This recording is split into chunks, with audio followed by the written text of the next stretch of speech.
부산진 믿음의 가족 여러분, 오늘도 주님과 함께 동행하는 거룩하고 복된 하루가 되시기를 바랍니다. 오늘 말씀은 요한복음 13장 18절에서 30절입니다. 내가 너희 모두를 가리켜 말하는 것이 아니니라. 나는 내가 택한 자들이 누구인지 알미라.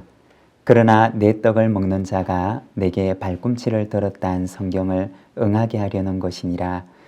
지금부터 일이 일어나기 전에 미리 너희에게 일러두면 일이 일어날 때 내가 그인 줄 너희가 믿게 하려 함이로라.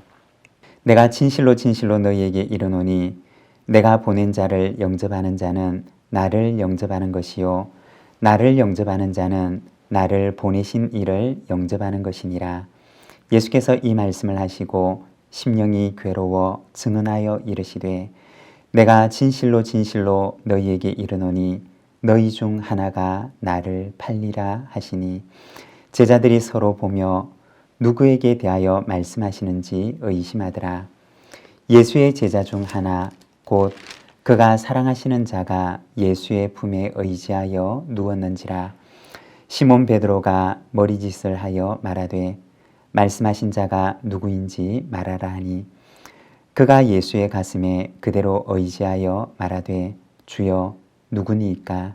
예수께서 대답하시되 내가 떡 한 조각을 적셔다 주는 자가 그니라 하시고 곧 한 조각을 적셔서 가롯 시몬의 아들 유다에게 주시니 조각을 받은 후 곧 사탄이 그 속에 들어간지라. 이에 예수께서 유다에게 이르시되 내가 하는 일을 속히 하라 하시니 이 말씀을 무슨 뜻으로 하셨는지 그 앉은 자 중에 아는 자가 없고 어떤 이들은 유다가 돈꾀를 맡았으므로 명절에 우리가 쓸 물건을 사라 하시는지 혹은 가난한 자들에게 무엇을 주라 하시는 줄로 생각하더라. 유다가 그 조각을 받고 곧 나가니 밤이러라. 아멘. 오늘 우리가 읽은 말씀에서는 예수님께서 제자들과 마지막 만찬을 나누십니다. 그리고 유다의 배신을 예고하시는 주님의 모습을 보여줍니다. 18절과 19절의 말씀입니다. 내가 너희 모두를 가리켜 말하는 것이 아니니라. 나는 내가 택한 자들이 누구인지 알미라. 그러나 내 떡을 먹는 자가 내게 발꿈치를 들었다는 성경을 응하게 하려는 것이니라. 지금부터 일이 일어나기 전에 미리 너희에게 일러두면 일이 일어날 때 내가 그인 줄 너희가 믿게 하려 함이로라. 예수님께서는 제자들과 함께한 마지막 만찬 자리에서 시편 41편의 말씀이 당신에게 이루어질 것에 대해서 말씀을 하십니다. 시편 41편 9절의 말씀을 보면 내가 신뢰하여 내 떡을 나눠 먹던 나의 가까운 친구도 나를 대적하여 그의 발꿈치를 들었나이다.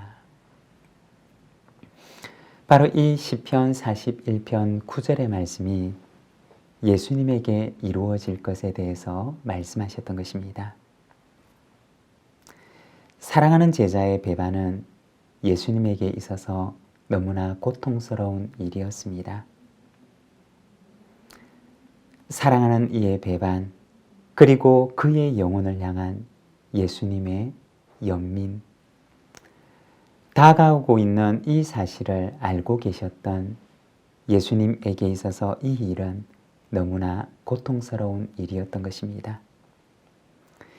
예수님께서는 이 모든 일을 이미 알고 계셨습니다. 당신에게 일어날 일과 그리고 누가 예수님을 배반할 것인지 예수님께서는 모든 것을 알고 계셨습니다. 하지만 예수님께서는 이 모든 것이 하나님의 뜻 안에서 자신에게 이루어지는 것을 받아들이고 계셨던 것입니다.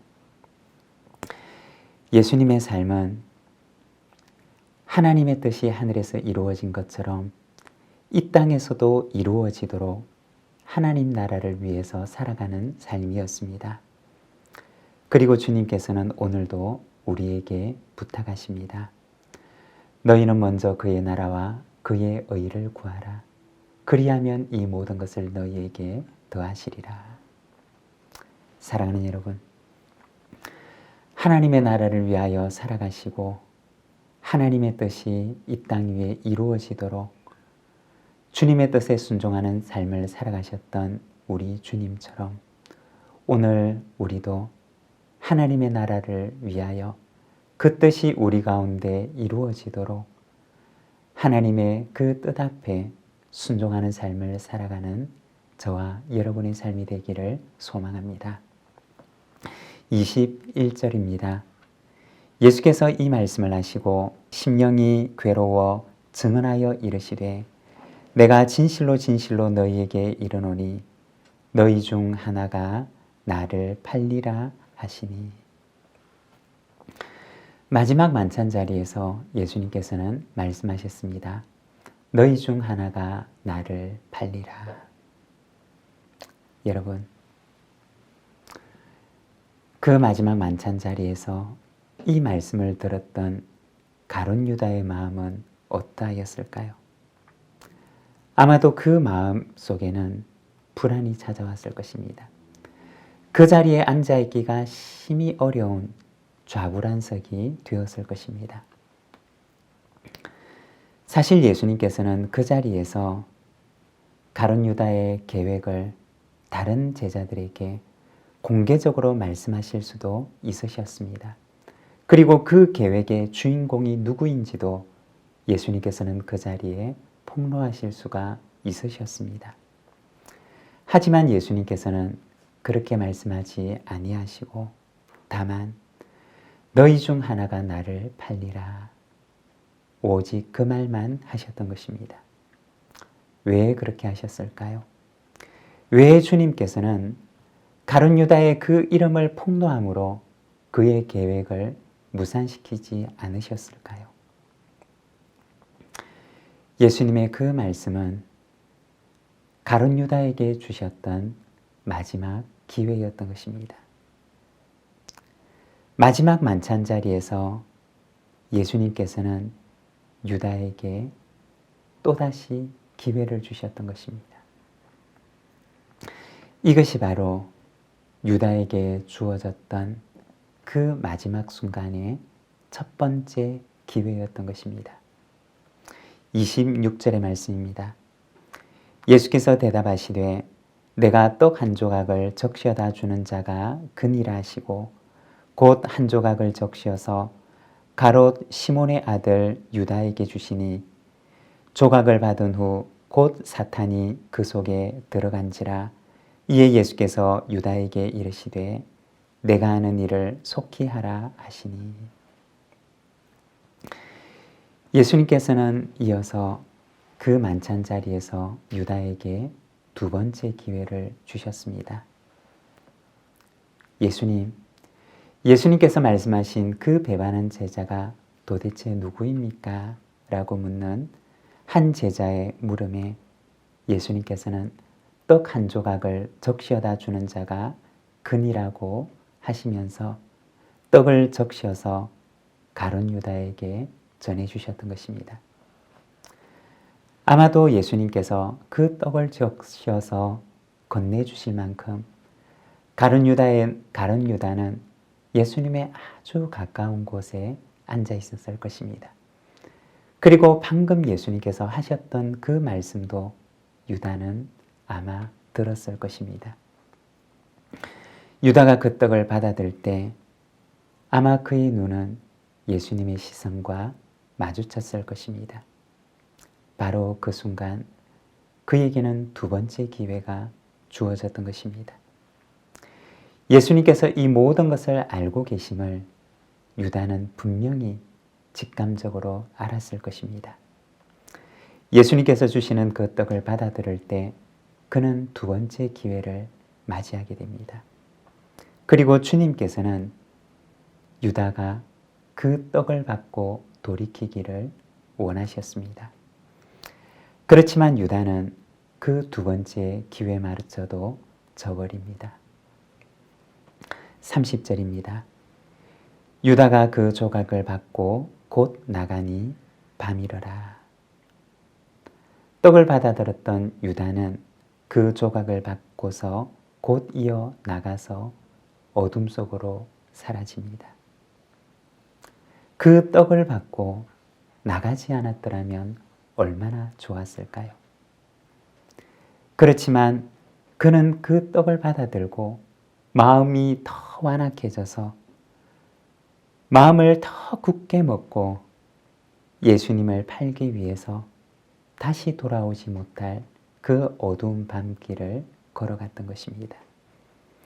이것이 유다에게 주어졌던 세 번째 기회였습니다.